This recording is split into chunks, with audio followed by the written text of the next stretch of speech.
Bismillahirrahmanirrahim. Assalamualaikum warahmatullahi wabarakatuh.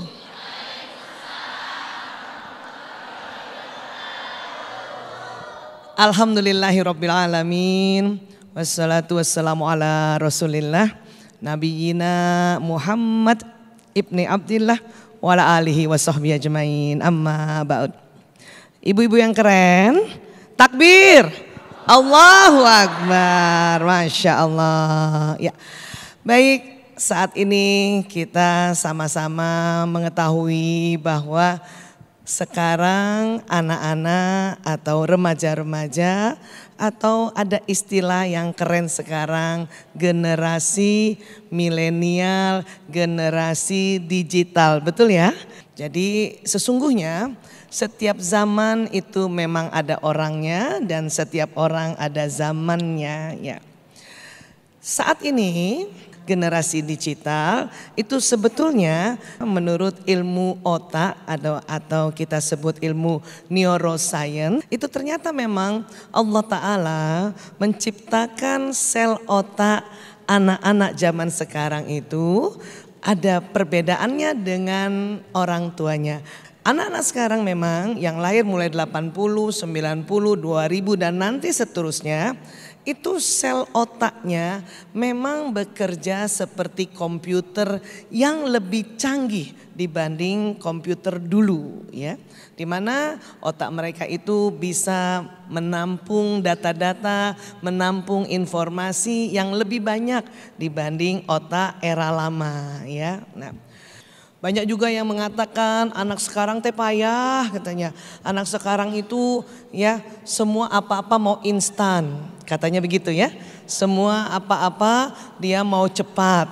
Anak sekarang katanya dia tidak punya daya tahan untuk menghadapi stres. Tidak bisa kuat. Ya. Sebetulnya ketangguhan anak era sekarang itu memang beda dengan ketangguhan era yang dulu ya. Zaman dulu barangkali kalau mau pergi ke satu tempat untuk membeli makanan ya, kita harus naik kendaraan, apakah naik motor, naik sepeda, naik mobil atau jalan kaki. Sekarang kalau kita mau makan gimana Bu? Gampang kan? Iya, pakai apa? Jempol. Ya kayak gitu ya. Memang anak sekarang ketangguhannya bukan untuk pergi, tetapi anak sekarang ketangguhannya apa?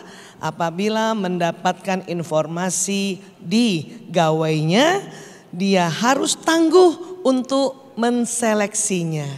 Ya, ini betul ya atau bohong gitu. Ini berita palsu atau tidak. Jadi artinya setiap zaman itu memang ya ada tantangannya sendiri. Anak sekarang sering dibilang bahwa dia tidak bisa fokus. Sebetulnya fokus itu atau konsentrasi itu ternyata memang gak lama-lama. Seseorang punya fokus atau konsentrasi itu sesuai umurnya. Tahunnya diganti menit. Maksudnya apa Bu Isa? Anak umur 3 tahun konsentrasinya atau fokusnya 3 menit. Anak umur 5 tahun konsentrasinya 5 menit.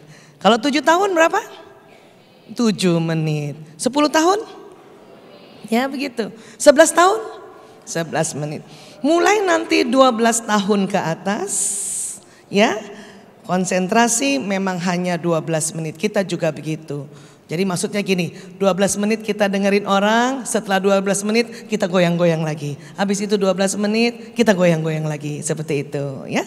Dan kalau anak sekarang dibilang, oh dia generasi instan, sebetulnya bukan. Generasi mereka adalah generasi fast atau fast generation. Fast itu singkatan dari Fatona, Amanah, Siddiq dan Tabligh ya. Ya. Bismillahirrahmanirrahim. Assalamualaikum warahmatullahi wabarakatuh.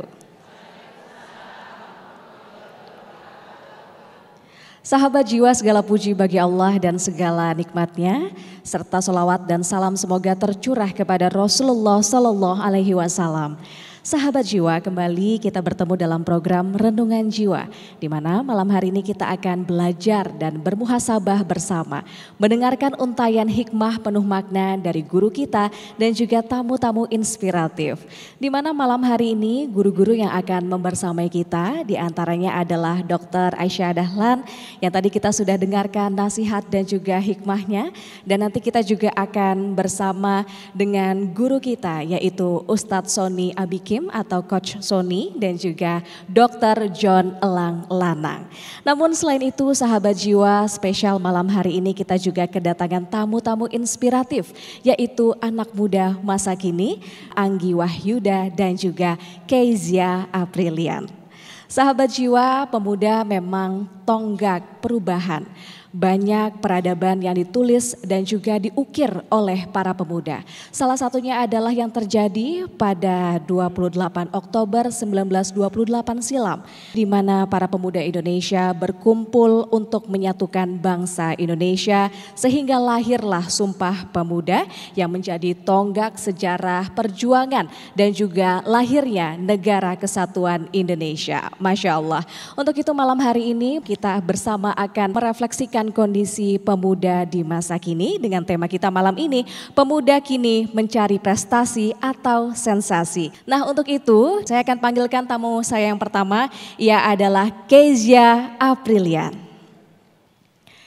Silakan Kezia. Assalamualaikum Kezia. Waalaikumsalam. Bagaimana kabarnya malam ini Kezia?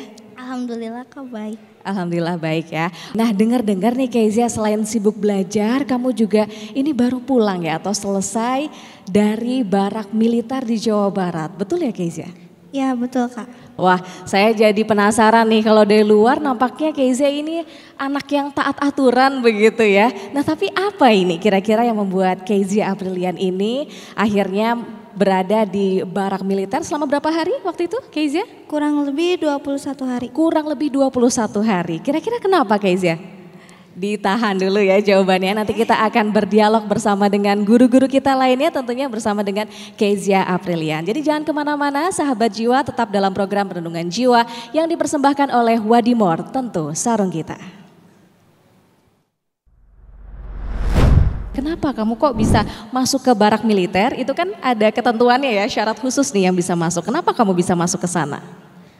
Awalnya mungkin karena aku suka terlambat ke sekolah ya Kak. Terus juga aku suka bolos gitu ke sekolah. Sama aku pernah sih sekali gitu berantem sama teman sekolah. Waktu aku sampai di barak aku kaget karena kirain aku yang paling nakal gitu kan di sana. Ternyata wah, ada yang lebih nakal juga gitu. Memang yang kamu temui di sana anak-anak yang seperti apa? Kayak minum minuman keras, obat-obatan, mencuri kayak gitu. Oke, tapi pengalaman kamu di sana sejauh ini secara umum apakah menyenangkan begitu atau gimana? Ada yang menyenangkan, ada tidak menyenangkan juga.